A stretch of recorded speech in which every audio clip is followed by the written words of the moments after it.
Bonjour messieurs, dames. Aujourd'hui, toujours dans le cadre de l'étude et l'apprentissage du français fonctionnel, du français de médecine, nous allons aborder les maladies. En effet, si vous vous souvenez dans le cours qui a précédé, nous avons parlé des phénomènes qui pouvaient toucher à la santé humaine et, entre autres phénomènes, ceux qui pouvaient affecter durablement ou durement la qualité de la vie et par là même la santé. Donc,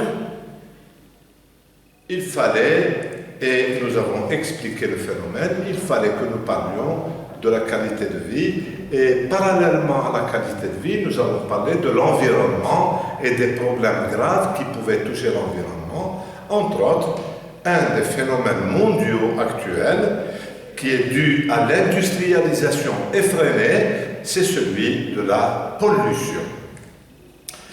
Antécédemment, nous avons parlé de trois modèles, de trois exemples en réalité de pollution. Il y a la pollution de l'air, donc qui conditionne tout l'air, la couche d'ozone qui couvre la surface de la Terre et dans laquelle se trouve l'oxygène que nous respirons, avec d'autres gaz bien entendu. Et il y a aussi la pollution en deuxième position de l'eau, qui est causée dangereusement et d'une manière nocive par tous les déchets éjectés par les usines, ainsi que tous les plastiques qui sont jetés dans la mer et qui sont malheureusement consommés par toute la biodiversité contenue dans la mer, c'est-à-dire les poissons et toutes les espèces vivantes dans l'eau, tels les crustacés, les sardines, les grands poissons, les petits poissons, les poissons blancs, les poissons bleus, etc., et qui sont nécessaires à la chaîne alimentaire et à la chaîne de la vie, puisque l'homme consomme énormément et durablement du poisson pour son évolution et pour sa qualité de vie, et malheureusement cette pollution va causer des dangers collatéraux à sa santé. Le troisième phénomène de pollution, c'est celui de la pollution de la terre à cause de tous les intrants, on appelle cela des intrants, ou pesticides ou herbicides, c'est-à-dire toutes les substances chimiques telles le soufre et tant d'autres qui sont éjectées sur la terre et sur les arbres fruitiers, les agrumes, les plantes, etc., pour leur permettre de pousser très vite et en même temps pour permettre de tuer les insectes qui sont plus ou moins nocifs aux plantes. Mais malheureusement, ces pesticides s'incrustent dans les fruits, s'incrustent dans les légumes qui sont produits, et ces légumes sont consommés par l'homme, et bien entendu, il s'ensuit un effet malheureux, c'est de toutes sortes de dangers nutritifs contenus dans les aliments produits par la terre. Et tous ces troubles, tous ces épiphénomènes nocifs et dangereux vont entraîner chez l'homme des maladies. Et les maladies, par définition, c'est quoi? Et on relie les maladies à la qualité de vie. La qualité de vie, c'est lorsque une personne vit bien, mange bien, dort bien, respire bien, et donc vit ce que l'on appelle le bien-être. La qualité de vie, c'est le bien-être. Les maladies, par définition, c'est tout ce qui est altération, c'est tout ce qui va altérer, c'est tout ce qui va diminuer le bien-être de l'individu. C'est tout ce qui va diminuer la santé, parce que le bien-être, c'est aussi la santé, c'est tout ce qui va diminuer le bien-être et la santé de l'individu. Cette altération est aussi, puisqu'il y a des synonymes, dans la langue française, c'est aussi une affection. Par exemple, on dit une affection pulmonaire, c'est-à-dire que les poumons sont affectés, sont altérés, sont touchés, sont malades. D'accord? Ensuite, cette affection, c'est aussi, par voie de conséquence, un trouble. Elle va entraîner un trouble dans l'organisme ou dans l'organe. Effectivement, s'il y a une affection pulmonaire ou bien une altération des poumons, cela veut dire qu'il va y avoir un trouble respiratoire.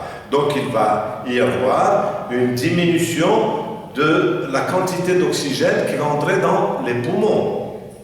Et si, remarquez bien, s'il y a moins d'oxygène qui rentre dans les poumons que la normale, c'est le besoin. Tout ce qui est normal, c'est tout ce dont on a besoin. Donc, s'il y a moins d'oxygène que la normale, il va s'en suivre que les cellules du corps seront moins oxygénées, donc les cellules seront plus faibles, auront moins de potentiel d'oxygène et pourront moins irriguer le sang et pourront moins fortifier l'organisme humain. Vous voyez comment, par le biais d'une altération quelconque, il peut s'entraîner un trouble, non seulement dans l'organe, mais un trouble fonctionnel pour tout l'organisme. Une personne qui respire bien, qu'est-ce qui va se passer au moment où elle travaille, où elle exécute? Cette personne est essoufflée. Une affection pulmonaire entraîne un essoufflement. Essoufflement, c'est un manque de souffle. Essoufflement. Essoufflement. Regardez bien, c'est un mot essoufflement.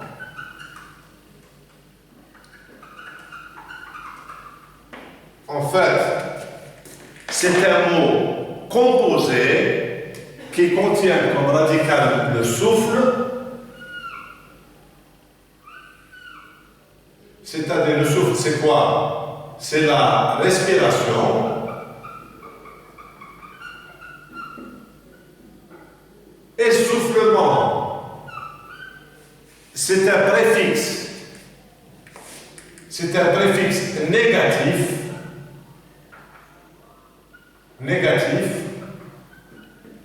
Donc, c'est un manque de souffle. Il y a moins de souffle. Donc, il y a moins d'oxygène dans les poumons. Les poumons ne sont pas dilatés normalement. Et le suffixe, suffixe, c'est l'action qui indique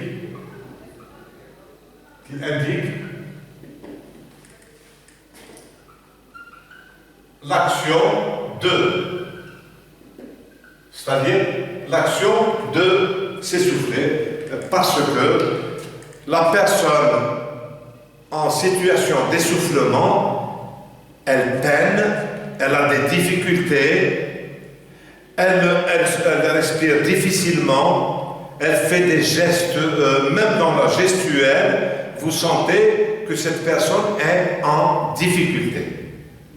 Les traits sont dilatés, la bouche est ouverte, la personne essaie d'absorber un maximum d'air par la bouche et par le nez, et elle n'y arrive pas parce qu'il y a un manque d'essoufflement, parce qu'il y a une altération des poumons, c'est-à-dire que les poumons sont malades. Ils ne peuvent pas se dilater normalement. D'accord? L'altération, donc, c'est un trouble, c'est une affection. Voilà. Et bien sûr, toute altération et entraîne une maladie. Et il y a diverses formes de maladies, bien entendu. Et il y a diverses formes de maladies.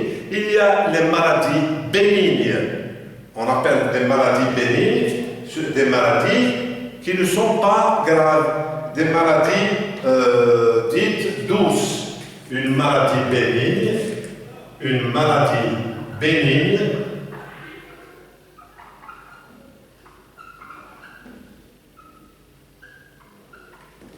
synonyme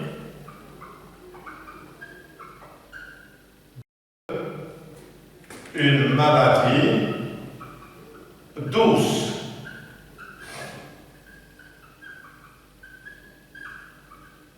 Ou bien légère. Ou bien encore passagère.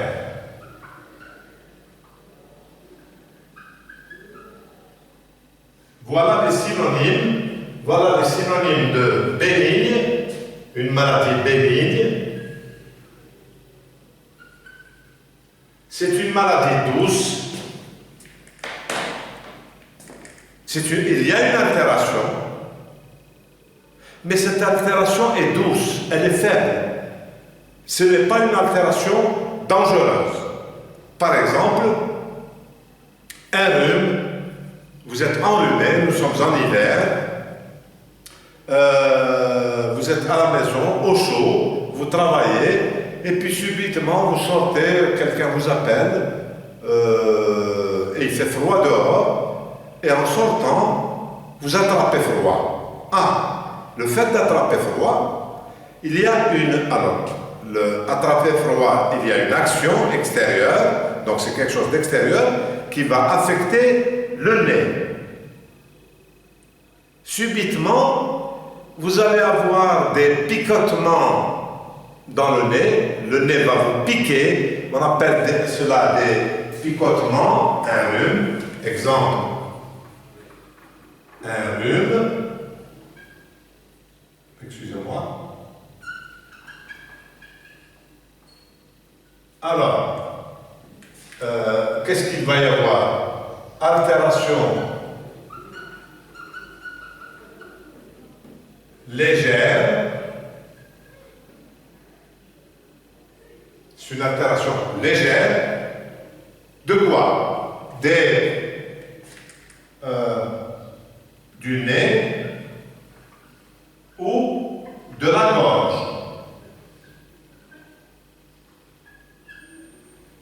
Ça peut être soit au niveau du nez, soit au niveau de la gorge, puisque, ça c'est bien une chose, messieurs, dames, on respire à la fois par le nez, mais aussi par la bouche. Et donc, l'air froid peut entrer dans la gorge, et si la gorge est chaude, le chaud et le froid et le chaud vont entraîner des picotements, soit dans le nez ou bien au niveau de la gorge, et la réaction à cette altération, ce sont des troubles.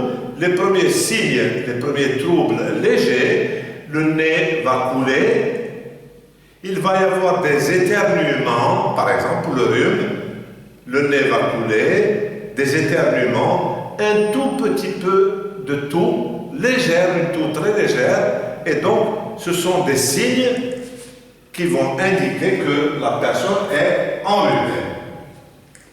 Bien sûr, le rhume est une maladie bénigne. Pourquoi? Parce qu'il suffit de traiter très vite ces petits signes, les éternuements, les raclements de gorge, les yeux qui larmoient, et le problème est résolu. Donc il y a toute une série de médicaments, de petits médicaments appositifs, c'est-à-dire qui concernent ces petits symptômes, les picotements, les raclements de gorge, les yeux qui larmoient, et tout va entrer dans l'ordre. Parce que le rhume est une maladie bénigne qui ne dure pas plus de 2 ou 3 jours. Très vite, le rhume disparaît et la personne reprend ses fonctions normales. Donc c'est une altération bénigne, c'est une altération faible, des organes du nez ou bien de la gorge ou de la bouche, ou des deux en même temps. D'accord? Voilà par exemple une maladie, un type de maladie bénigne, c'est le rhume. Bien sûr, il n'y a pas que, et il y a tant d'autres maladies bénignes qui touchent l'individu dans sa qualité de vie. Il y a d'autres phénomènes qui peuvent entraîner par contre des maladies dites graves. Une maladie grave, là,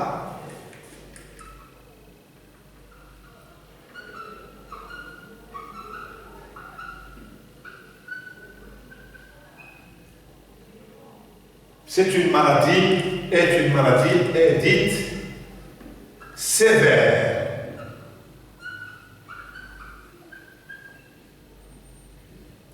Virgule, dangereuse.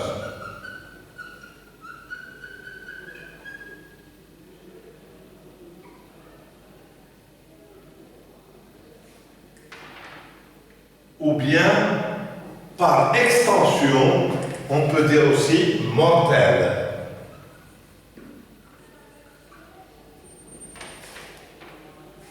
C'est-à-dire que là, c'est le type de maladie le plus profond, le plus dangereux pour la santé humaine, puisque l'altération, toujours dont on a parlé, ou bien l'affection, sont des altérations et des affections extrêmement graves. Le rhume est une altération douce des poumons, mais par exemple, la pneumonie, pour les poumons toujours, la pneumonie est une altération grave.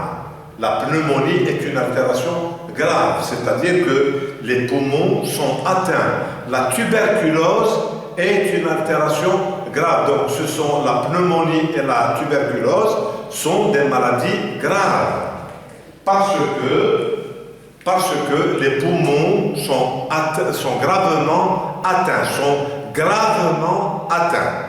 Gravement, ça veut dire que toutes les alvéoles, les poches des poumons sont atteintes et donc elles peuvent même entraîner des fermetures, du pus, elles peuvent entraîner énormément de choses très graves qui peuvent toucher tout le fonctionnement, puisqu'on parle toujours de troubles du fonctionnement de l'organisme. Ça veut dire que les poumons ne peuvent plus absorber suffisamment, ils absorbent une quantité très faible d'oxygène, donc les cellules du corps sont très peu oxygénées, elles contiennent très peu d'oxygène, donc ces cellules vont perdre énormément de leur fonction au niveau de l'organisme. Le corps est affaibli, la personne ne peut plus respirer, elle tousse, le cœur, les battements du cœur vont diminuer, et vous voyez, c'est un cycle complet qui part à partir des poumons et qui touche tout le reste parce que les cellules manquent d'oxygène gravement. Et donc, ce sont des maladies graves. Exemple,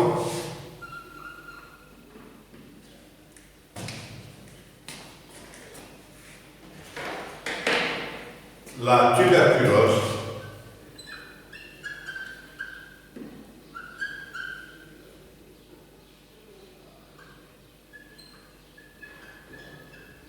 La pneumonie, etc.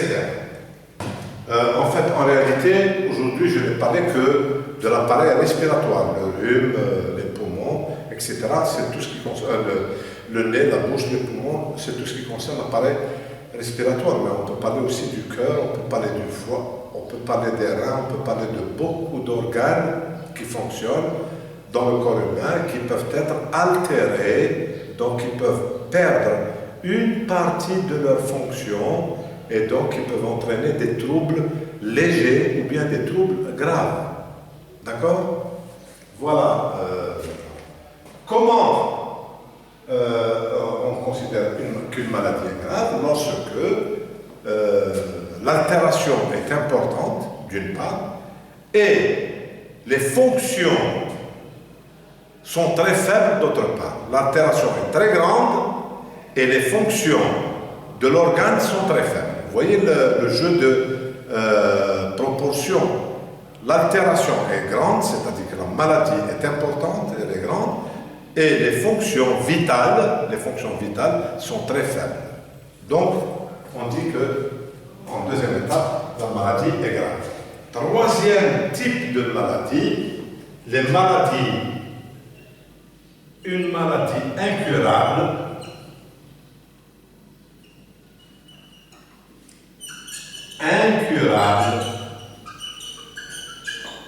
Donc ce mot est formé c'est un adjectif, incurable. Dans le mot incurable, vous avez le mot cure, et curer, ER, veut dire soigner. Donc, incurable, c'est comme si on disait que l'on ne peut pas soigner. Mais on ne dit pas, ça ne se dit pas insoignable, on dit incurable, mais incurable veut dire qu'on ne peut pas soigner, c'est-à-dire dont on n'a pas encore trouvé le remède. Les maladies incurables, messieurs, dames, vous devez le savoir très bien, ce sont des maladies dites par exemple orphelines. Les maladies orphelines, ce sont des maladies qui ne sont pas répandues dans le monde, ce sont des maladies qui ne sont pas encore connues de par le monde. Il y a quelques centaines de cas à travers la population mondiale qui ont ce type d'altération. Et malheureusement, l'évolution de la médecine étant lente, parce qu'elle demande énormément de moyens, la médecine, c'est pour soigner, cela demande énormément de moyens et de recherche. Les moyens étant insuffisants, donc la médecine n'est pas encore arrivée à trouver des soins, à trouver des remèdes. Les soins, c'est les remèdes pour guérir ce type de maladie, et pour l'instant, elle reste encore incurable. Il y a donc ce type de maladie orpheline qui traverse un peu le monde et pour lesquelles la recherche est en train de faire des petits pas, peut-être lents, mais des avancées quand même qui sont importantes. Il y a des maladies qui touchent les enfants, des types de maladies orphelines dont les symptômes ne sont pas encore bien précisés, dont les signes ne sont pas précisés, dont l'altération n'est pas précisée. Par exemple, je vous donne le cas d'une maladie qui touche les enfants, l'autisme. L'autisme est une maladie incurable, comme exemple, alors, l'autisme.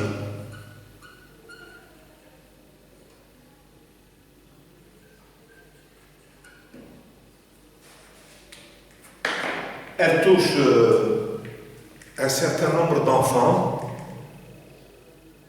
C'est une maladie de type neurologique, de type, on ne sait pas encore, psychologique. On ne sait pas encore quel est, dans le cerveau, quel est l'organe du cerveau qui est touché, qui est affecté. Est-ce que c'est au niveau des signaux électriques envoyés par notre cerveau pour les membres? Est-ce que c'est au niveau des cellules, des neurones contenus dans le cerveau? Il s'agit là de toute une série de questions pour lesquelles la science n'a pas encore trouvé de réponse, puisque les autistes sont des enfants qui naissent sans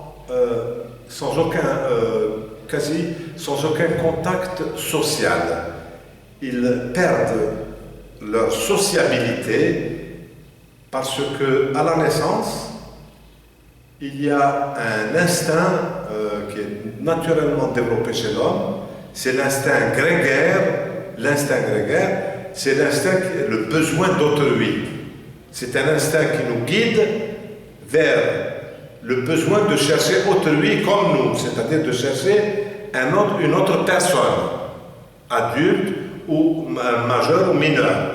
Donc l'homme a besoin de trouver un autre homme, un autre être vivant comme lui pour établir des contacts humains et des contacts sociaux. L'autiste, l'enfant autiste, tawahhud, comme vous le dites en arabe, ce sont des enfants qui sont isolés, qui sont physiquement bien portants, ils ont tous les sens qui sont développés, la vue, l'odorat, ils sont debout, ils mangent, etc. Mais ils ont, au niveau du cerveau, ils ont une altération très grave, dite même incurable, puisqu'on n'a pas encore trouvé de remède. Et ce sont ces enfants vivent leur monde intérieur. Ils voient les personnes extérieures, mais ils n'ont aucun contact avec elles. Ils regardent sans voir. Il regarde sans voir. Il regarde sa maman, mais il n'a pas la perception que c'est sa maman. Il regarde son papa, puisque c'est la petite cellule familiale qu'il va découvrir à sa naissance, mais il n'a pas conscience, tout au long de son développement, que c'est son papa. Et donc, il vit biologiquement, c'est un petit enfant qui va continuer à évoluer biologiquement, mais socialement et intellectuellement, il sera dans des limites. Alors, il y a maintenant, au niveau intellectuel, il y a des écoles pour les autistes qui leur apprennent la lecture, la compréhension, l'acquisition des mots, l'usage des langues, etc., pour pouvoir communiquer, mais le contact spirituel entre l'enfant et sa maman, l'enfant et son papa, l'enfant et son petit frère, etc., et toute la société qui l'environne, n'est pas encore trouvé. Donc c'est une maladie incurable. Pour l'instant, il n'y a pas de solution au problème des autistes. Voilà un exemple de ces maladies dites orphelines et qui sont incurables. Donc vous voyez, les types de maladies sont classifiés en trois. Les maladies bénignes, ce sont des maladies simples, qui sont légères, passagères, etc. Donc elles ne durent pas. Il y a ensuite le type de maladies graves, dans lesquelles il y a une altération importante de l'organe ou des organes, et donc qui nécessite des soins lourds, puisque ces maladies sont sévères, elles sont dangereuses et elles sont aussi mortelles. Et finalement, le type de maladie incurable, ce sont des maladies dont on n'a pas trouvé le traitement. Elles peuvent ne pas être mortelles. L'autisme n'est pas une maladie mortelle, mais c'est une maladie incurable. C'est-à-dire que la personne, tant que la médecine n'a pas encore trouvé de traitement pour la guérir, la personne continuera à vivre tranquillement son autisme. Et bien entendu, c'est malheureux puisque c'est une personne qui est perdue socialement. Elle ne pourra pas avoir des fonctions sociales naturelles, normales, comme les vôtres. D'accord? Voilà pour les maladies. Et alors, dans l'évolution de la connaissance au niveau de la biologie humaine, etc., on avait parlé du corps humain, on a parlé de l'environnement du corps humain, la pollution, les effets, les phénomènes, etc., les épiphénomènes. On a parlé des conséquences de tous ces phénomènes, ce sont les maladies, et bien entendu, les maladies, pour toutes les maladies, il va y avoir ce que l'on appelle des soins.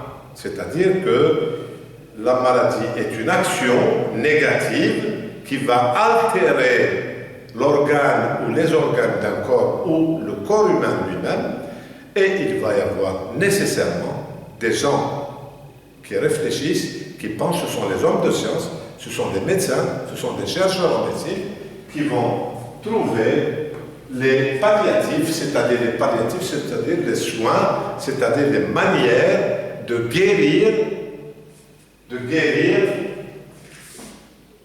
ces maladies, et c'est un combat éternel, entre les maladies et la médecine.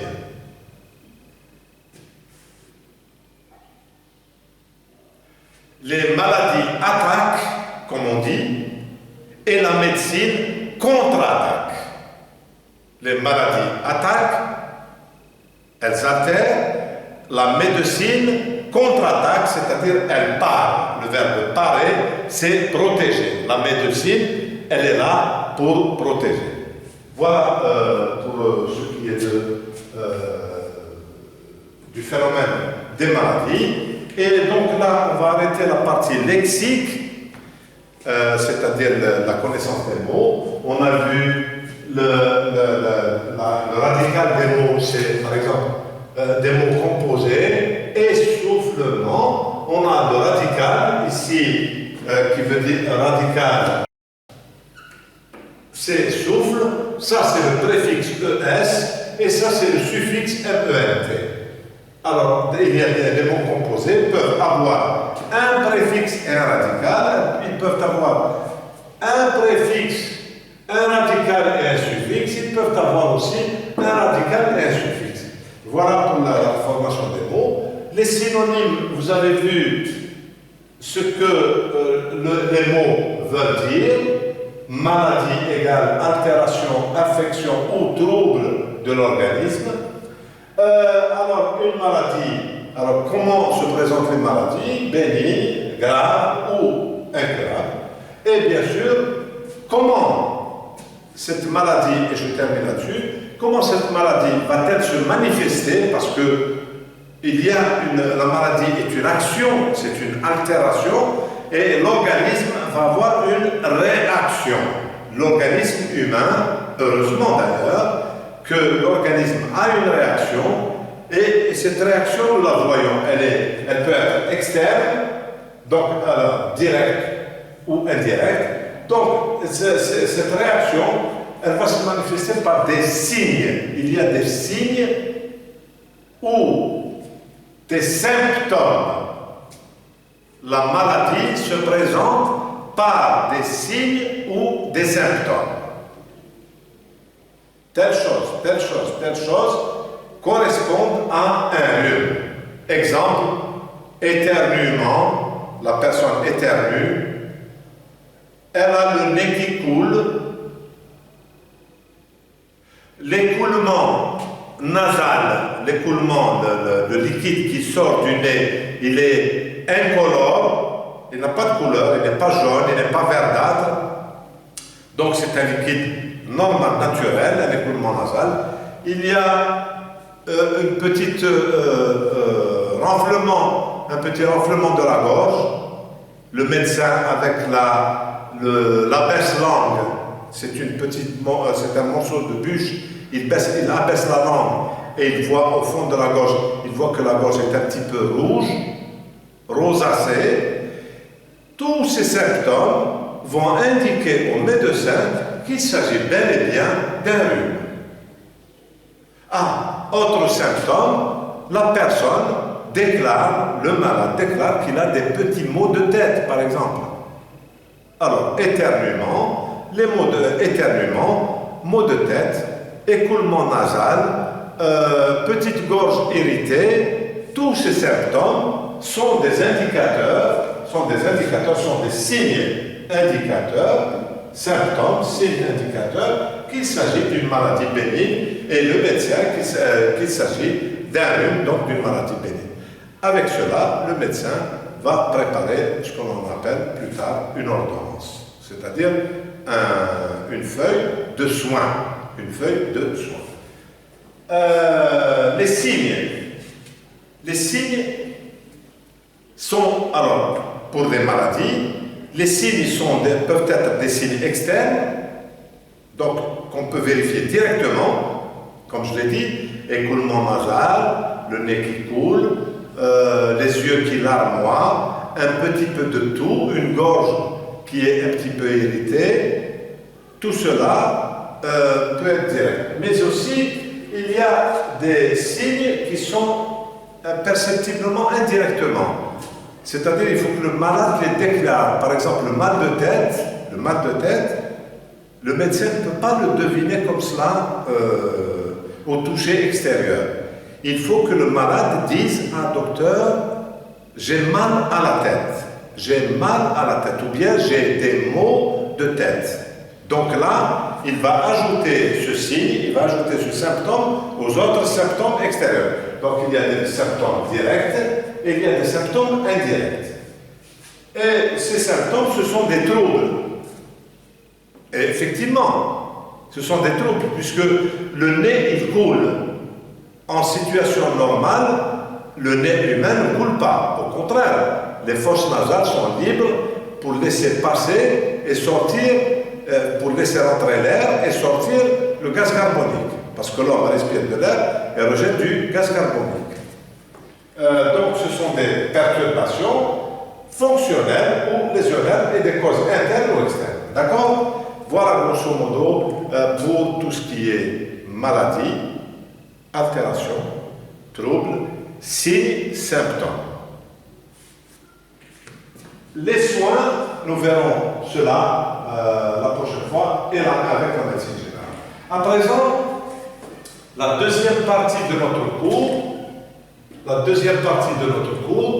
va concerner un point de grammaire qui est important et pour lequel nous devons avoir une attention un peu particulière. Il s'agit du présent de l'indicatif. C'est un point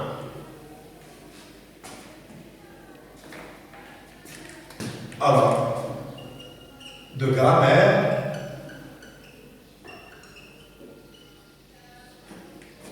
les valeurs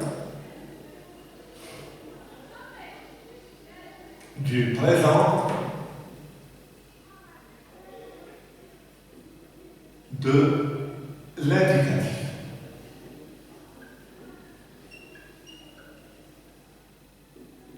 Voilà.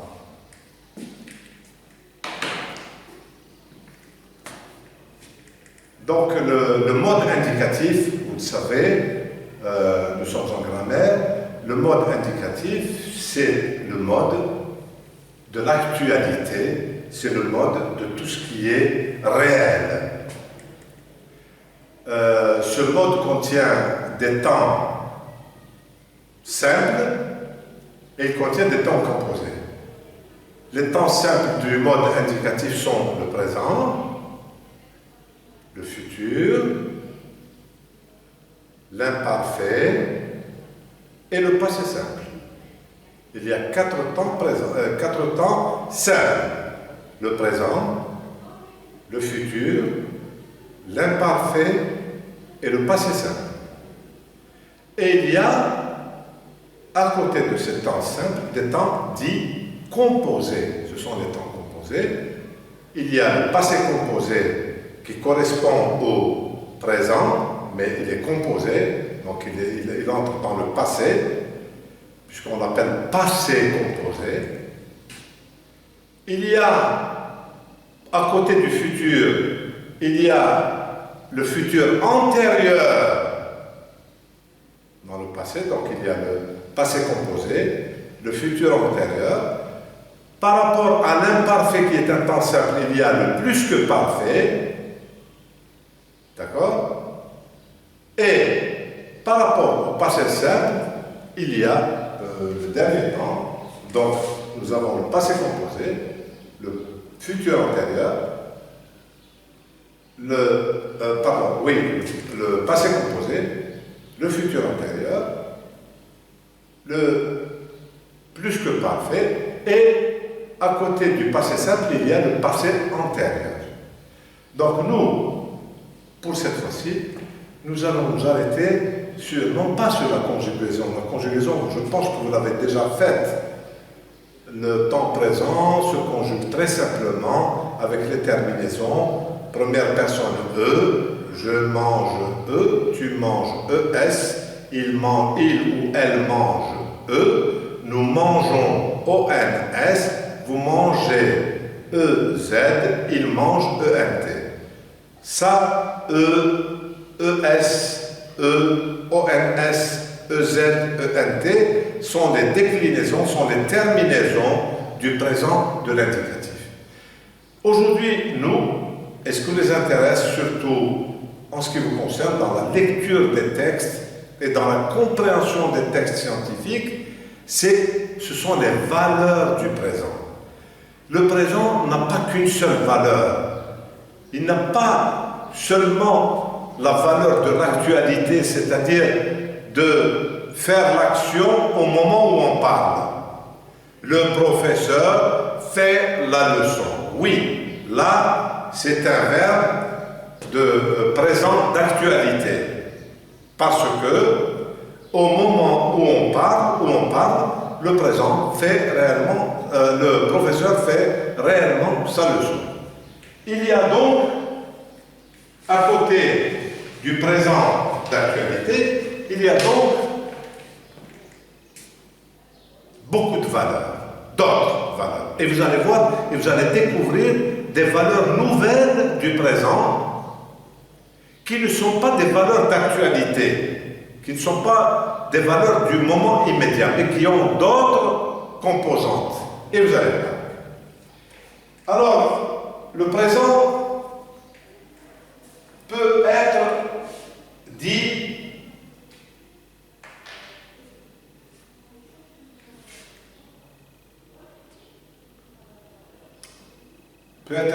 un présent d'énonciation.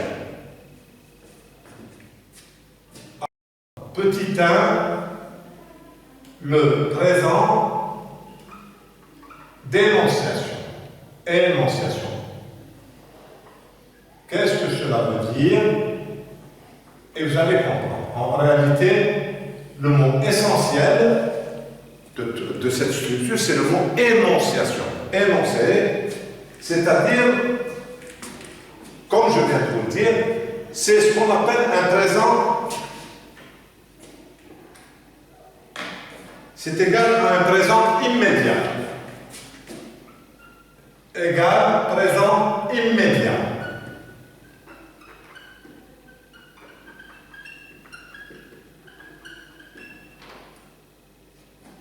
Ou momentané.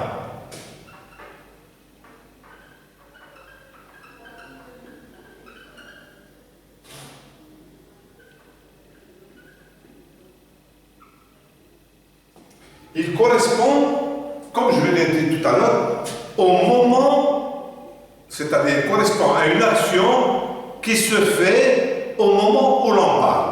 Il correspond à une action qui se fait au moment où l'on parle. Exemple.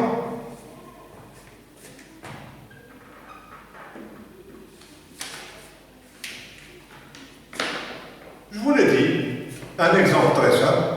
Le professeur fait la leçon de langue pendant que, alors le professeur fait, c'est F-A-I-T, c'est le verbe faire, le professeur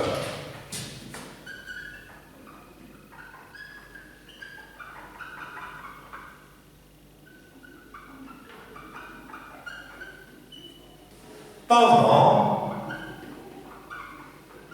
que les étudiants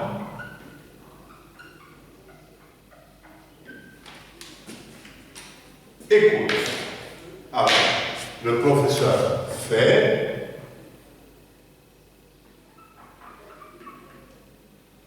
pendant que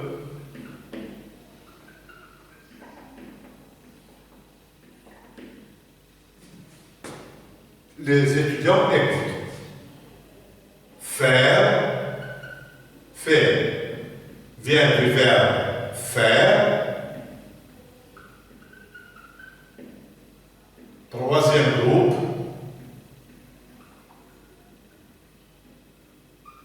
au présent de l'indicatif, c'est bien ça.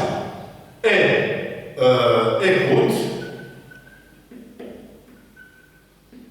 il vient du verbe écouter, qui est un verbe du premier groupe, au présent de l'indicatif. Voilà. Le professeur fait la leçon pendant que les étudiants écoutent. C'est une action immédiate, elle est momentanée, elle se fait au moment où l'auteur parle, donc on appelle cela un présent d'énonciation. C'est en réalité le présent de tous les jours lorsque vous décrivez une chose. Par exemple, vous êtes devant une expérience, vous faites une expérience en biologie, vous faites une expérience en biologie, votre professeur vous demande de faire la démonstration, la description, et bien, tout en faisant la démonstration, vous utilisez le présent de l'énonciation, vous dites, dans la planche que nous voyons, alors, dans la planche que nous voyons, c'est le verbe voir, V-Y-O-N-S, au présent de l'indicatif. Nous constatons, c'est le verbe constater, O-N-S, au présent. Donc, vous voyez, c'est immédiat. Que au microscope, il y a, c'est le verbe avoir, il y a des cellules qui gravitent autour d'elles-mêmes, gravitent, etc. Vous voyez un microscope et vous analysez une plaquette et vous voyez des cellules qui tournent. Nous voyons un noyau, eh bien, nous voyons, c'est le verbe voir, un noyau gros qui a le verbe avoir une couleur, etc. C'est un présent d'énonciation et vous êtes en train de décrire tranquillement, tout ce que vous êtes en train de faire au moment où l'action se déroule. C'est un présent d'énonciation. Le deuxième type de présent que nous allons voir, voyez, petit 2, le deuxième présent, c'est le présent de narration. De narration toujours. Donc, rappelez-vous, le mot essentiel, le deuxième mot, c'est narration. Narrer veut dire raconter.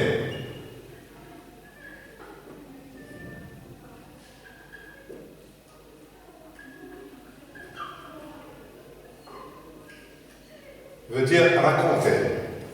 Il s'emploie pour rapporter, alors c'est un verbe qui s'emploie pour raconter des actions.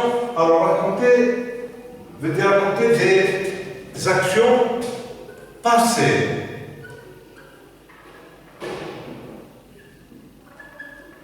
Vous avez compris? Le présent de narration, c'est un présent qui s'utilise pour raconter des actions qui sont déjà passées, qui sont lointaines. Et pourtant, elles sont lointaines dans le passé, mais vous allez utiliser le présent. Et vous allez voir comment. Alors, elles sont utilisées pour les rendre vivantes. Pour les rendre en réalité, pourquoi on utilise ce présent? Et pourtant, nous racontons une histoire passée, mais c'est pour rendre les actions de cette période du passé encore vivantes, plus près de nous, qui sommes en train de raconter. Parce que nous, ceux qui racontent, on appelle cela des narrateurs. Les narrateurs. Il vient du mot narration, c'est-à-dire ils racontent. Par exemple, en arabe, كان يا مكان في قديم الزمان. كان يا ما كان فعل كان c'est un verbe du passé. En français, la correspondance c'est il était une fois, il était une fois. Donc vous allez utiliser l'imparfait qui est le temps de la narration d'actions passées, lointaines, et vous allez voir qu'à l'intérieur de votre histoire, puisque vous allez raconter en effet une histoire, vous allez raconter des actions passées à travers une petite histoire, à travers un conte, à travers un songe, à travers une œuvre, etc. Et à l'intérieur de votre histoire passée, qui est déjà passée, puisque vous voulez faire revivre des moments passés dans votre présent, vous allez utiliser le présent. Et alors, on va prendre un exemple dans ce présent de narration. Donc, c'est un présent qui est utilisé pour raconter, pour rapporter des actions passées. J'ai bien dit raconter des actions passées et les rapporter au présent pour les rendre plus vivantes. Voilà. Parce que c'est vrai, le seul moyen, dans la langue française bien sûr, que vous avez de rendre vivant une action du passé, c'est d'utiliser à l'intérieur de la description qui est passée des verbes au présent. Et alors, ça va vous donner un exemple. La jeune fille, on imagine une histoire d'une petite jeune fille, courait. Elle courait. En fait, c'est une histoire qui est tirée de l'œuvre La Comtesse de Ségur de la grande écrivaine. La grande écrivaine, la Comtesse de Ségur, qui a toujours rapporté des histoires d'enfants. Parce que, en fait, elle voulait raconter des histoires sur sa petite vie à elle, lorsqu'elle était enfant. Et alors, elle dit, la jeune fille courait. Et je vais vous l'écrire. Exemple. Exemple. Excusez-moi. La jeune fille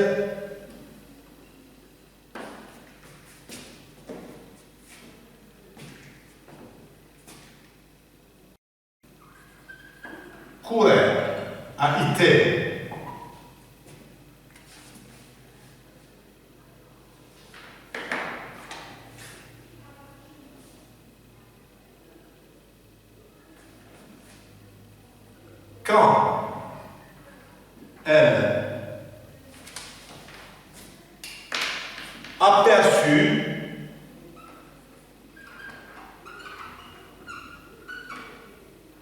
Quand elle aperçut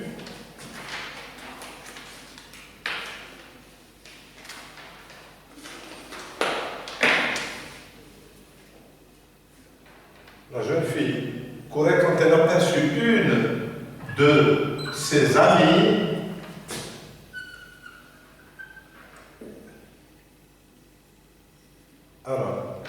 qui traversait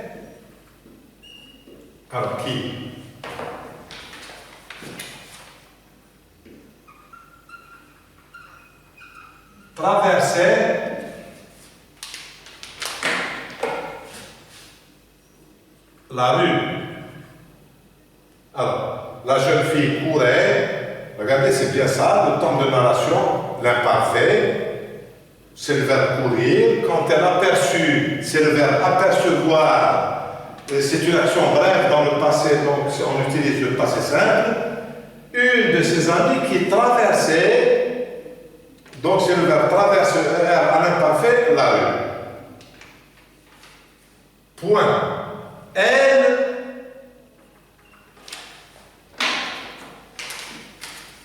se précipite à. On revient à un présent. Elle se précipite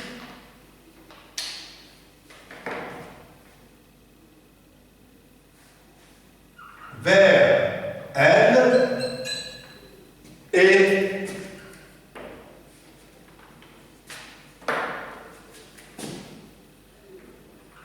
l'appelle. Regardez bien ici, immédiatement l'auteur saute de ces temps du passé qui sont l'imparfait et le passé simple pour subitement passer, revenir vers le présent, puisque c'est l'auteur qui raconte, donc il narre et elle dit, elle se précipite vers elle et l'appelle.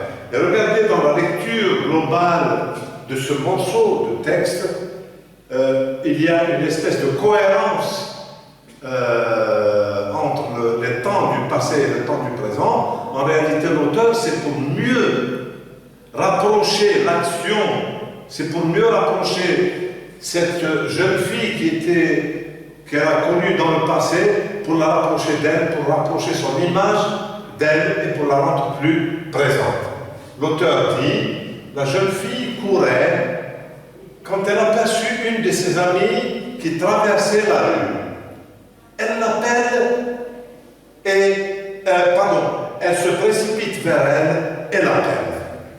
Et on imagine au départ une image lointaine d'une jeune fille qui court, et puis subitement, quand l'auteur passe au présent, elle se précipite vers elle et l'appelle. C'est comme si l'image, si on était au cinéma, c'est comme si l'image se rapprochait très vite de nous et on la voit directement se précipiter et vers cette jeune fille et l'appeler.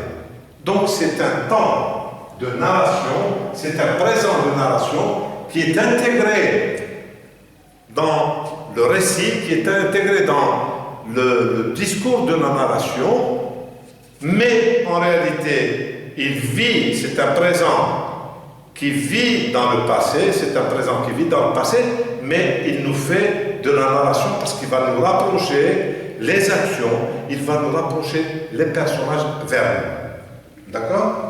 Voilà une deuxième situation verbale qui est importante. Donc, le premier temps verbal, c'est le présent d'énonciation dont je vous ai parlé. C'est le plus courant, c'est celui que vous observez tous les jours, constamment dans votre travail, dans votre quotidien. Il y a ensuite le deuxième présent, c'est celui qui va vous projeter loin dans le passé et qui va vous ramener les personnages du passé vers vous, vers le présent. C'est ce qu'on appelle le présent de narration.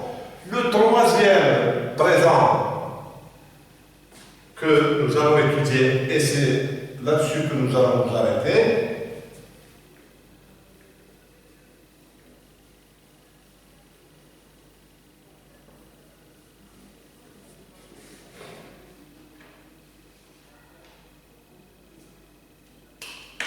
c'est le présent, petit roi, le présent de vérité générale.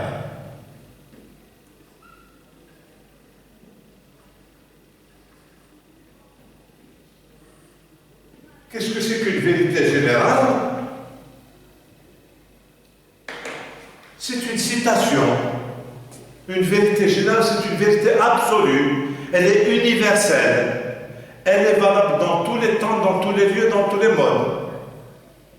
C'est une vérité dont vous ne pouvez pas prouver le contraire. Elle est absolue. Donc on appelle cela le présent de vérité générale. Ce présent s'emploie pour des faits toujours vrais. Toujours vrais. Alors, il s'emploie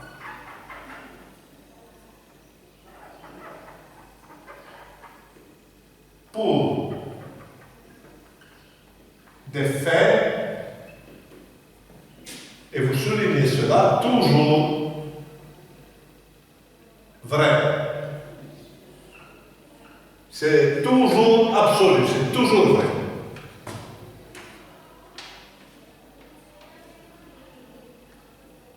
Les exemples, ce sont les... Alors, on a toujours vrai, on a les proverbes, on a les définitions, par exemple, les définitions est. Et on a les propriétés scientifiques.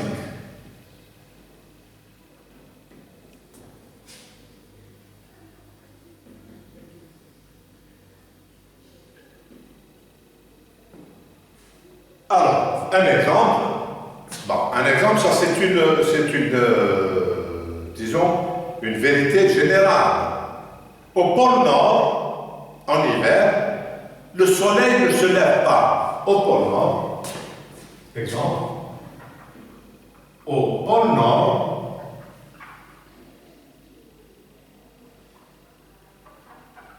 virgule, en hiver, attention, c'est en hiver seulement, le soleil ne se lève pas.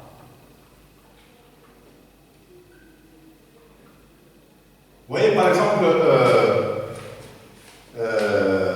cette vérité,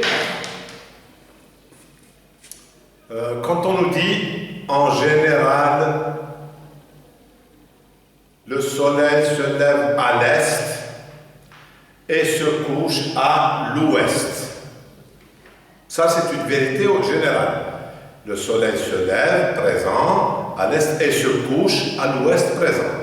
Il y a aussi une autre vérité générale pour le pôle Nord, spécifiquement pour le pôle Nord. Au pôle Nord, en hiver, le soleil ne se lève jamais. On peut dire ne se lève pas ou ne se lève jamais. Eh bien, c'est une vérité générale absolue. Donc, vous pouvez utiliser cela comme définition, puisque il n'y a pas de contraire à cela. Les définitions, par exemple,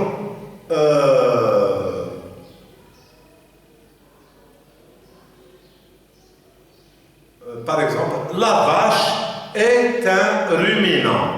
C'est une définition. Et le verbe être, EST, c'est une vérité générale. Toutes les vaches du monde entier sont des ruminants. Donc c'est clair. Vous avez par exemple des définitions scientifiques, des propriétés scientifiques. Tout corps plongé dans un liquide, tout corps plongé dans un liquide, subit, le verbe subir, une poussée de bas en haut qui est égale au poids du volume du corps déplacé. Ça, c'est le principe de la pesanteur Lavoisier. Eh bien, c'est une définition générale au présent qui est valable pour le passé, pour le présent, pour le futur, pour tout. C'est une vérité générale. Donc, toutes les définitions, toutes les citations, tous les proverbes, tout cela dans lesquels il y a un temps présent, on appellera ça un présent de vérité générale. Voilà pour l'instant les trois définitions du présent, les trois valeurs du présent, de l'indicatif. Nous verrons par la suite les autres valeurs et avec cela nous ajouterons toute une batterie de petits exercices d'appoint de grammaire pour voir comment, en partant de phrases verbales, je vais vous donner des phrases verbales dans lesquelles il y aura des verbes conjugués au présent et je vous demanderai de trouver les valeurs des présents contenus dans ces phrases. Sur ce, je vous remercie pour votre attention et vous souhaite un bon courage pour la prochaine fois. Au revoir. Merci à vous.